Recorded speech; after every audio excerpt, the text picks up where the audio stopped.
So today I'm going to be talking about Google Audience Management.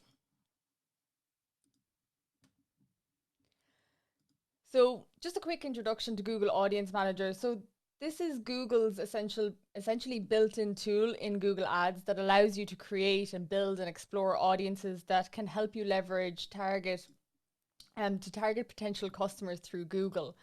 So a lot of people use Google search adverts and enter in their keywords and do not set any audiences, potentially with the exception of maybe some location and demographic information. And that is a perfectly legitimate and viable way of getting great results from your campaigns.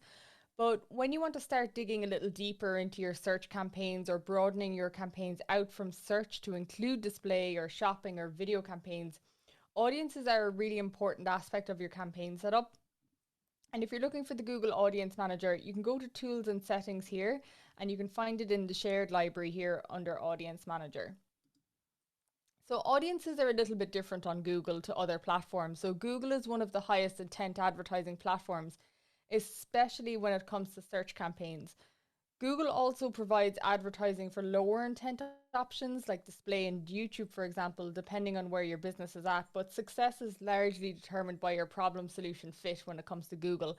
And what I mean by that is if you have a solution, if your business is on the premise of a solution that is new and it is different to every other solution out there, then people may not be aware that there's a solution like yours available to their problem. And in that instance, it's very difficult to get them to search for that solution. But if you have a known solution for a problem, then it's very easy to leverage Google Ads because people will actively be actually searching for that solution for their problem. So audiences can become really beneficial in this instance because you can start building awareness, especially if you don't have a perfectly aligned problem solution fit. So, when it comes to your audience in general, there's lots of different things you need to be thinking about, but here are a few of the key ones. First of all, you need to really analyze your audience. Who are the recipients of your message? You need to understand them. What is their knowledge about your intended message? Demographics, of course. Psychographics typically tend to be a little bit more important, but age, gender, education level, and their position, if it's a B2B company, can also factor in. The interest, what's in it for them, that's hugely important. Too often we talk about the product features as opposed to the product benefits in day to day life. The environment, what setting or reality is your audience immersed in? If it's YouTube, do they regularly read different resources online? What can you immerse them in, and where can you place adverts accordingly? What information does your audience need from you to make a decision? How do you adjust your message to different audiences? Potentially, you need some segmentation there. And the expectations. What is your audience's expectations of a product or service like yours? So you need to be thinking about all of these things when it comes to your audiences on Google Ads. So here's a little checklist to think about when it comes to your Google audiences. First and foremost, and this goes without saying across all platforms, is just to make sure your tracking is set up accurately from the start, even if you are a new account. And look at every potential data point you have to create audiences. And I'll be going through this in a second on how to kind of pull in all that data, but it's hugely important. You need to think about your audiences that you want to exclude just as much as audiences you want to include in your campaign. So, for example, if you're a B2B company and it is largely just when someone is in the door, you don't need to get in front of them again. You can essentially turn off your adverts to those people. That can save you money, and you want to exclude those people because tracking learns about your users, and if it thinks a specific user is going to keep recurring or keep purchasing what you do, then it will just keep showing them the adverts. So excluding them after they convert is hugely important, but also sometimes you might have segmentations where you want to include one audience that is relevant to you and exclude another. So you really need to think about that exclusion because it can save you a lot of money in your campaigns. And of course, just think about how you want those audiences segmented as well. So when you're starting with your data, always start with your data first. As I mentioned, you can go into tools and settings and audience manager to see these options. So the first thing I always fill out is audience sources. And this is where you can connect your data sources. So you can connect your Google Analytics, you can connect YouTube, all of these different assets that you may have that are Google orientated, you can connect these here. And these are hugely important because if you've say if you're just starting Google Ads and you haven't run Google Ads before, then these assets are hugely beneficial to you because you may have been using Google Analytics since you set up your website, for example, and you're essentially giving Google Ads a backlog of your data so that it can kind of predetermine and learn about them. If you've been just nailing your YouTube organic strategy as well, linking your YouTube can be hugely beneficial as well because you're pulling in all of the data on different like people's interactions. Now, what's interesting about YouTube, and I actually only learned this recently, is that you can link. It doesn't necessarily have to be your own account.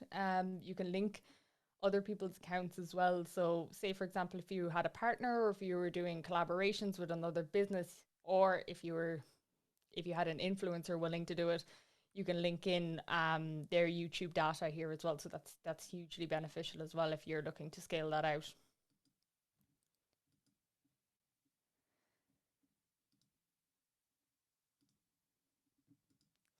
So you can also add additional data point audiences for remarketing and things like that. So that is in here an audience list. So in the last slide, we were in audience sources, and this time we were in audience lists. And you see this remarketing audience here where you can add in website visitors, app users, YouTube, customer lists, or make custom combinations of those. And your website visitors, and this is where you can create audiences based on behavior of your website on your website. So what I do is try to create as many data points as possible. So you could create an audience of everyone who's been to your website, people who've been to the thank you page, so that you can create similar audiences. Similar audiences is essentially Google's way of referring to lookalike audiences, which people tend to be more familiar with on Facebook. But with this option, you can create lots of different options. Again, I wouldn't just be starting with your generic everyone on the website audience. Try to tailor that down and make it a lot of different audiences because depending on what pages they went to, potentially their behavior is different, or you can segment them a little easier. App users is essentially the exact same as the website. You can do lots of different things depending on their behavior. YouTube users, their behavior on your YouTube channel. And you can also upload a customer list, but the customer list comes with a little bit of a caveat. Well, actually, three caveats really that make it a little bit more difficult to use. You have to have a good history of policy compliance. Most people haven't have that, to be honest. A good payment history. You have to have at least 90 days history in Google Ads, but the main catch is that you have to have spent at least 50,000 US dollars to use this option. So you have to build up a lot of trust with Google before they will let you upload an email address list. That will come with time, and it's hugely beneficial when you can use it.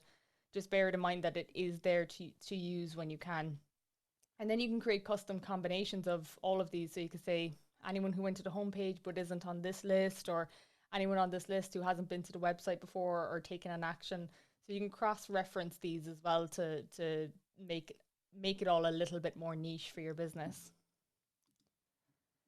In here then, in terms of audience manager and audience lists, you have this other option next to remarketing called custom audiences. And custom audiences is really interesting because it gives you like multiple options here, but you can create an audience based on people with any of the interests or purchase intentions, and you can search for lots of these in here. What's interesting about the purchase intentions is people's behavior changes when they're looking for something to buy. And Google is very good at tracking that. So people with strong purchase intentions for a specific topic or for a specific product or service, very easy target in here.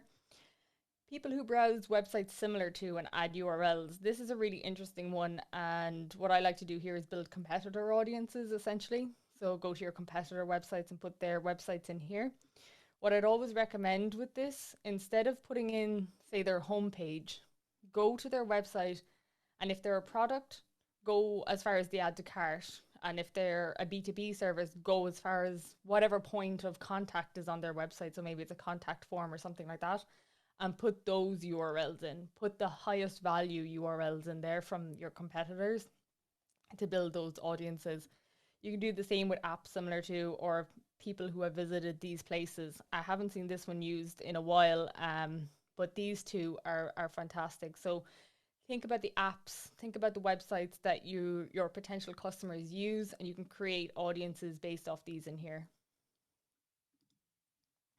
There is some problems with audiences moving forward. So iOS 14.5 is going to make it a little bit more difficult on the remarketing side of things. Customer match lists as well can be impacted. So keep a close eye on your audiences. If they're reduced in size, that's likely because of iOS 14.5.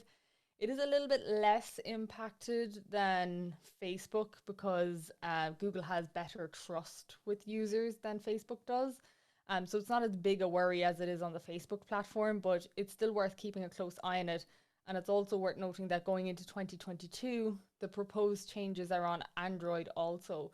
So everything that you're seeing and experiencing now with iOS 14.5 on Facebook, we'll say, or any of the platforms, that is going to be expected of mostly all, pretty much every mobile device by this time next year, realistically.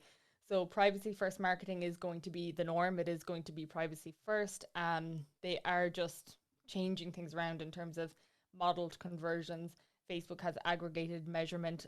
So essentially, if people don't want to be tracked, they are still kind of monitoring it to a degree, and they're modeling expected conversions. And there is a little bit of guesswork in there, but I mean, these are the biggest platforms in the world. They're not going to be too far off either. So it's not going to be as detrimental as everyone thinks, but you do have to start thinking privacy first when it comes to your marketing a little bit more than what we would have done in the past. What's interesting about Google Ads and audiences is you get these two kind of niche options that you don't really, or a second option that you don't really see anywhere else, and that's observation. So this is an account for someone who sells biking gear. But as you can see here, we're observing audiences that like scooters, clothing accessories, bicycles, and accessories. And I like to put as many observation audiences in as possible. Sometimes I don't even care if they're as relevant as I think they are. Now I put as many relevant ones as possible, but I put a lot of these in here because observation essentially gives you the data on the audience had they been targeted during that period. So instead of targeting the audience and just narrowing down the search, so only someone who searches that is in this audience, what you're doing is if someone searched and they're included in this audience, what action did they take? So you're just observing what's happening with the audience, and you can take that information away. And what I love to do is use this information on multiple other platforms. So I will say, okay, so I did all of this research on all these different detailed targeting options here in Google. I can see that this audience is the highest performing, even though we didn't target them specifically. I'm just observing that, and I can take that away and implement it and create my audiences based off that, say in Facebook ads or another platform. So you can use this to leverage elsewhere, but also you can say to yourself, okay, out of all of these audiences, this specific audience had a conversion rate of, let's say, 4%. It's doing phenomenal. And actually your ads overall are only doing 2%. If you had to just create a new ad group or a new campaign with just that audience, then you can expect a higher return from it. So you can use these to get a little bit more information about your audiences and start structuring your campaigns in a more detailed format using the observation tool. I'd leave it running for a couple of months just to get a good bit of data from it, but it can be hugely beneficial there as well.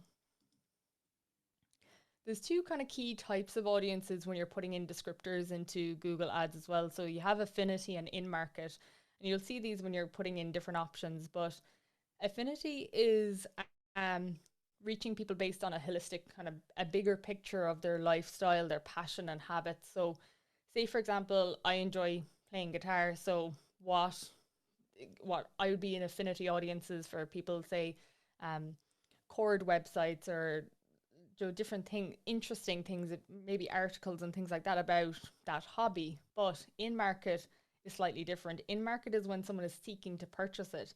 So affinity is I have an interest, I actively engage with it, where in market is I'm about to buy a new guitar.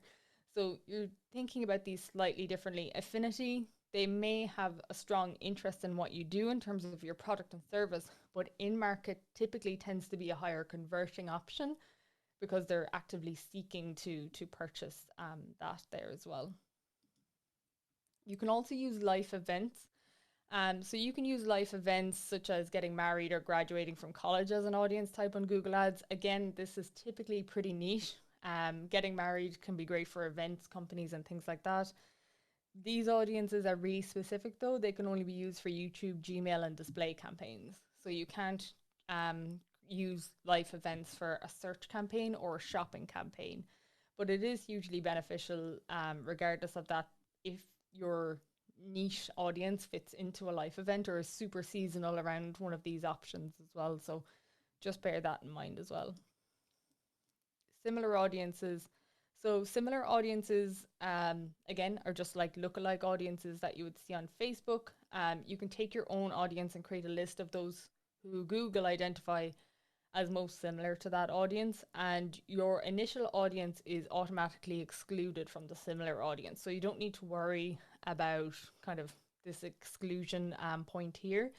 But what you can do is say similar to all users on the website, similar to previous shoppers, similar to shopping cart. Again, you can use your combined list. So you can create lots of data. After you've imported all your data, you can create even more data within the platform then by leveraging Google's information. So people who are similar to who took a certain action.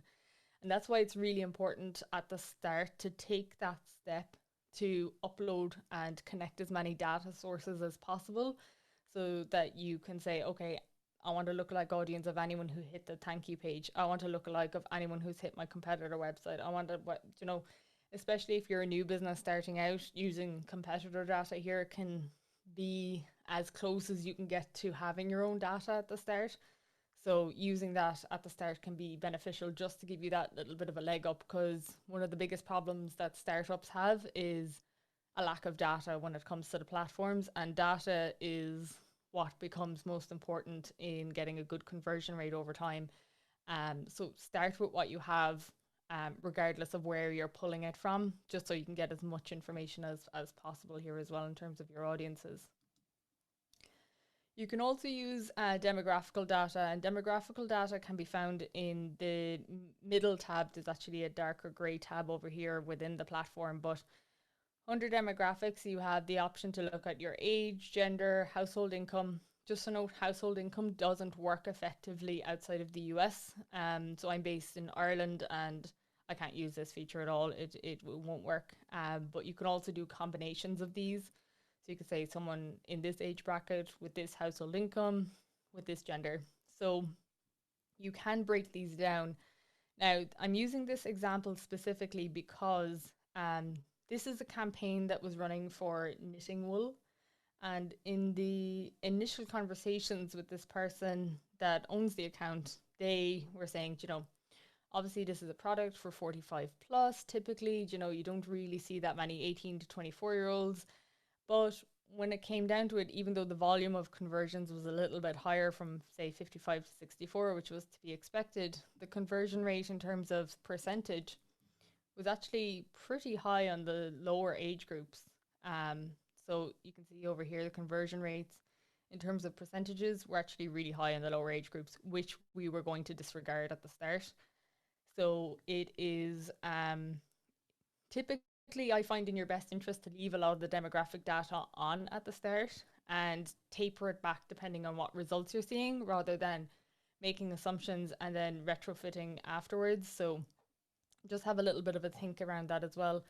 And as well as that, Google can get a lot of this information wrong. So there is this tool that they provide called, I think it's ad settings.google.com. Anyway, if you search for it, you'll find it. But what you can do is look at Google's assumptions on you, what they think you're in market affinity for. It'll give you the full breadth of data they have on you essentially and what assumptions they're making. But on my personal profile, I did this, my normal personal email, and it was completely correct when I checked it. It was, 25 to 34. She's looking to switch internet providers, which I was at the time. There's lots of different kind of somewhat scary data in there about me.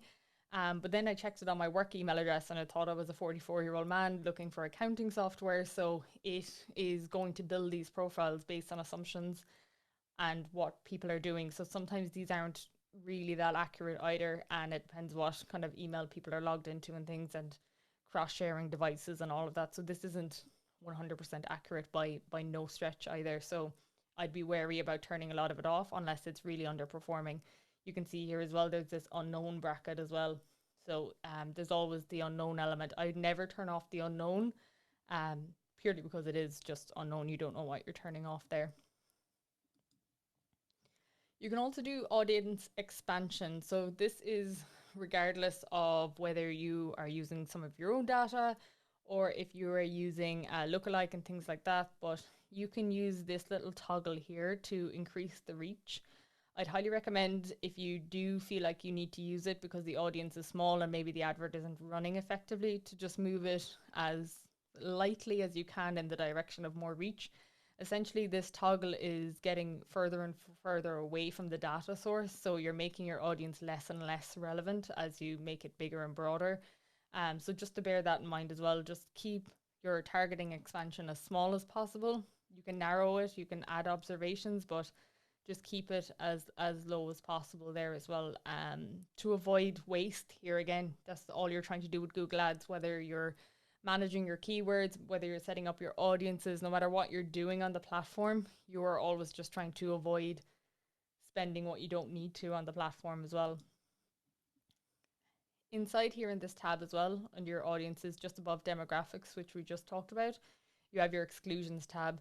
So if you have a campaign running, this is where you're going to add in your exclusions, where you're going to add in people who've already taken the action you want. Maybe you don't want people to see this specific messaging. If they've been on your website in the last 14 days, you want them to see a different ad set. So you can think about this when it comes to your messaging. You can think about it in terms of waste, in terms of saving budget. There's lots of different ways, but it's very niche to every business, and you just have to think tactically through it yourself as well. So one thing that people typically don't do when it comes to Google Ads, but it can be really beneficial, is setting up a campaign for what I would describe as first-time searchers. So they search for the query, they see specific messaging, they go through to the website, but maybe you have a longer lead time, and next time you want them to see an ad, you want them to see slightly different messaging. So once they hit the website, I would exclude them from the initial campaign and then do a remarketing search ad, which means anyone who's been to the website before who searches these queries, they see slightly different messaging then. So you can just kind of tailor that sequence a little bit better. People don't typically do it. They just, every time it's searched, they're seeing the same options. And if you have a longer lead time and people are shopping around, which is natural, we all do it. People don't just see your ad and click on it. They'll click on it, jump back out, look at someone else, jump back out, click on yours again, then maybe make a purchase, or maybe make a purchase with a competitor. So using these kind of sequence options can help them on their journey and help entice them more towards your product or service there as well. The other thing to think about is with your audience is the placement as well. So where is your user hanging out? So is it on YouTube? Are they searching for a problem? Are you seeking out the user? Are they seeking out you? What is the problem that you're solving? Are people aware of another solution, or that there is this solution? Are you building awareness, or are you trying to maximize conversions? So these kind of questions will all determine where you want to place your adverts. So if people, say for example here in Growth University, people who are seeking the kind of information we give are probably doing a lot of searching on YouTube to seek out those answers. So us placing adverts on YouTube makes sense, because that's where typically users in our domain will hang out a lot of the time. They're seeking out this kind of information. But and they may not know that there's a membership model that they can access to have all of these different training to hand, or may not want that either. So it's about building awareness and looking at different options there. They may not be aware of our solution to the problem that they're having. They may not want the solution, but we still want to get in front of them and start building that awareness, building that trust. And then when it comes to searching for us afterwards, that's where we maybe want to start maximizing the conversions, and maybe the search option then is a bit more beneficial to us. Or we know that they regularly read different types of websites around startups or entrepreneurship and things like that. So using display advertising specific to those websites is probably more beneficial to us as well. So thinking about the placement alongside your audience is extremely important as well when it comes to thinking about your audiences. And you always want to keep testing. So down here in drafts and experiments, this will allow you to split test your copy using a responsive or dynamic feature. Are you testing your creatives? Small changes amount to big impacts in many cases. So I've seen the smallest changes make pretty significant impacts in some cases. There was one scenario where I was working on an account where they had a private chef service, and we were using the terminology private chef, and it was about a 3% click through rate. And then when we changed it from private chef to just chef, the click through rate went up significantly. But what we made the assumption on afterwards was private chef kind of made it feel a little bit too luxurious or maybe too expensive, or there was an assumption there off the word private, whereas just the word chef made that little difference. So sometimes the language you use, it might just be very small, but it's worth testing lots of different things and making sure that you regularly test this as well. There is some audience mistakes. So incorrect campaign setups can derail your audience performance. Bid strategy being incorrect is a common example here as well. So say, for example, you have an audience structure in place and you want a ton of conversions off the back of it, and then you set up a campaign that is set to just be in front of as many people as possible. So you set the goal to impression share instead of conversions. These little things can derail what you want from the audience. It's not necessarily that the audience is wrong. It's more likely to be that the structure of your campaign was wrong for that audience. Maybe your message is not aligning or resonating with the audience, or your creative assets are not resonating with the audience. So typically, from my experience, is that more often than not, the audience is fine, and it's the placement, it's the structural parts around it that are wrong. So either the placement is off, or the campaign type, or your messaging. You're not resonating with this audience effectively, because the audience is the audience. You just have to tell Google what you want from it in terms of, okay, I want website visits that maximize conversions, and then you just it's a little bit harder obviously to get the messaging and creative right, and that's where the split testing comes in, just to get the most out of that audience as well. So don't worry too much about the audience. The audience is probably fine. Just make sure that the peripheral elements of the structure is there as well. So when it comes to a few tips, use audience observation to get a handle on what should be looked at first when it comes to advertising on other platforms. So I love using that feature for other platforms, especially someone who's maybe starting Facebook ads for the first time and they've only ever used Google ads. If they've been using audience observation, it can be really beneficial. Assess your best performing content and placements when it comes to assessing other platforms as well. So if you're doing better on YouTube than, say, search, that's not typical, but maybe video content on another platform is going to perform for you as well. Ensure audience messaging is frequently tested. Don't just set that and let it run, because it is better just to keep at it, because even fractional improvements add up over time. And use Google Trends to assess fluctuations in your market as well, especially with COVID. So things can go up and down frequently with COVID as well at the moment. So that's the full presentation. At the moment, we have a $1 trial offer available. We have the full Google Ads course available on growthuniversity.io. We have a 1 week trial for $1 that you can get started with to go through the course if you're interested.